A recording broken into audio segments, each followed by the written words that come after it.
Difíceis de alcançar, mas acessíveis para Durão Barroso, os Objetivos de Desenvolvimento do Milénio foram o cerne do debate na sede das Nações Unidas em Nova Iorque.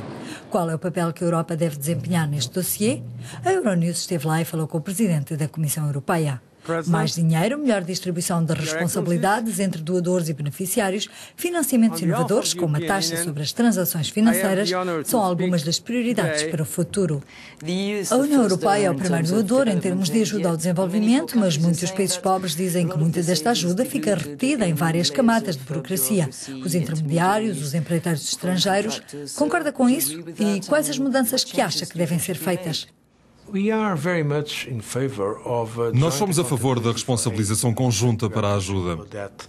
Na verdade, estamos a fazer pressão para que esse objetivo aconteça, para que possamos, juntos, a comunidade dos doadores e os países beneficiários, fazer uma avaliação sobre a maneira como a ajuda deve ser aplicada.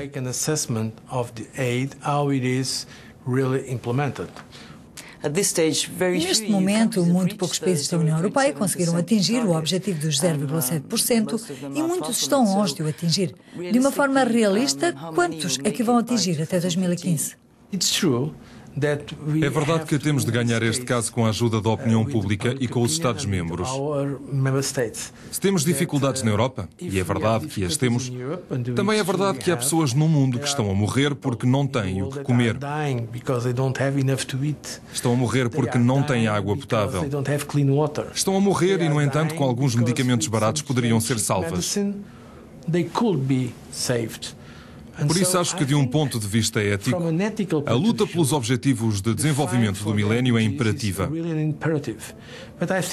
Mas também acho, para aqueles que não sentem a mesma urgência, que, em termos do próprio interesse da Europa, é importante manter este tipo de relações com os países em desenvolvimento, porque estamos a criar novos mercados. Estamos também a trabalhar para o bem da Europa.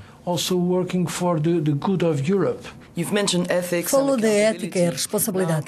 Os ativistas exigem uma diretiva de transparência mais rigorosa, mais medidas vinculativas em relação aos recursos naturais e companhias mineiras da Europa. Concorda com isso? Vai fazer alguma coisa? E quando? Temos sido muito abordados recentemente sobre isso, e é verdade que eu prometi analisar a questão de forma oportuna num comunicado que estamos a preparar para o início do próximo ano. Um comunicado sobre a transparência total das nossas atividades.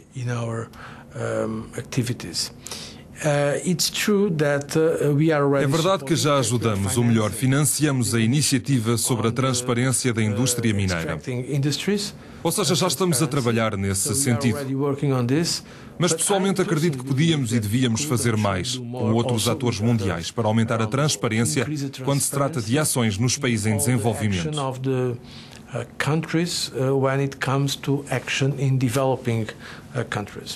É justo reconhecer que o público tem o direito de saber como as empresas dos países desenvolvidos estão a trabalhar nos países em desenvolvimento. Às vezes as pessoas falam sobre corrupção em África e em outras partes do mundo, mas para haver corrupção tem sempre que haver dois atores, o que é corrompido e o que corrompe. Que impacto tem tido a crise na ajuda ao desenvolvimento? É uma desculpa real ou apenas um pretexto?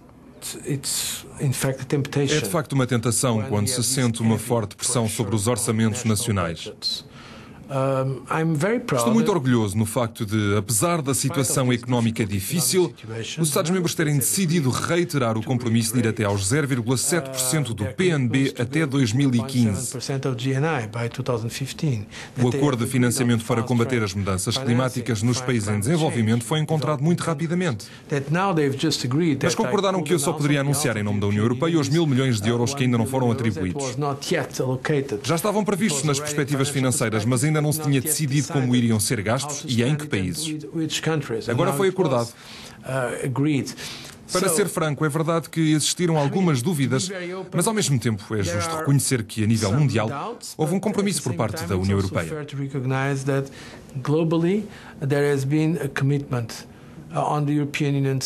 Quais são as últimas notícias sobre a depressão? Estamos melhor agora do que há um ano. Dito isto, ainda vivemos com muitas incertezas. Há ainda fatores de nervosismo nos mercados. E é por isso que não devemos ser complacentes. Acredito que devíamos manter as linhas de consolidação fiscal e de reformas na Europa. E digo consolidação fiscal porque, se não houver confiança dos mercados nos esforços que os Estados-membros vão fazer, haverá um aumento muito importante do preço do dinheiro e a dívida será maior.